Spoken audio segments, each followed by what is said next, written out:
The chalk stopped writing. It hovered for a few moments.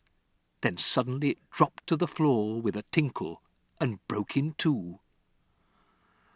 Wilfred, who had managed to resume his seat in the front row, screamed, "Miss Trunchbull has fallen down! Miss Trunchbull is on the floor!"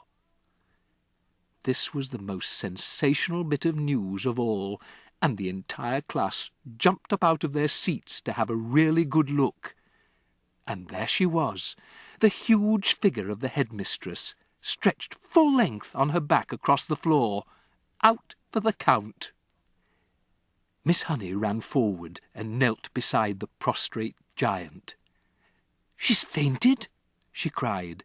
"She's out cold. Someone go and fetch the matron at once." 3 children ran out of the room. Nigel, always ready for action, leapt up and seized the big jug of water. "My father says cold water is the best way to wake up someone who's fainted," he said, and with that he tipped the entire contents of the jug over the Trunchbull's head. No one, not even Miss Honey, protested.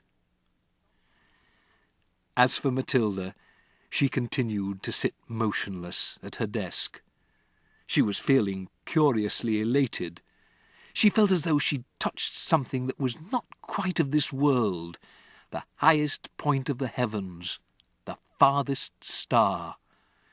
She'd felt most wonderfully the power surging up behind her eyes, gushing like a warm fluid inside her skull, and her eyes had become scorching hot, hotter than ever before, and things had come bursting out of her eye sockets, and then the piece of chalk had lifted itself up and had begun to write.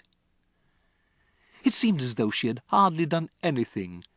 It had all been so simple.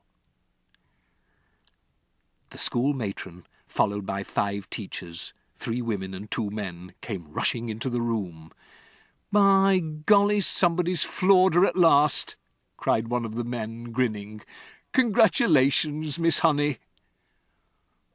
"Who threw the water over her?" asked the matron. "I did," said Nigel proudly. "Good for you," another teacher said.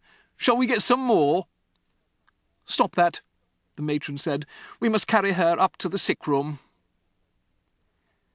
It took all 5 teachers and the matron to lift the enormous woman and stagger with her out of the room.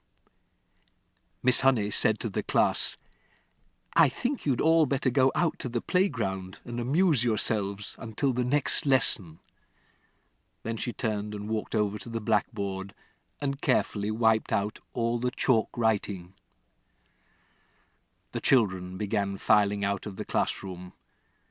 Matilda started to go with them, but as she passed Miss Honey, she paused, and her twinkling eyes met the teacher's eyes, and Miss Honey ran forward and gave the tiny child a great big hug and a kiss.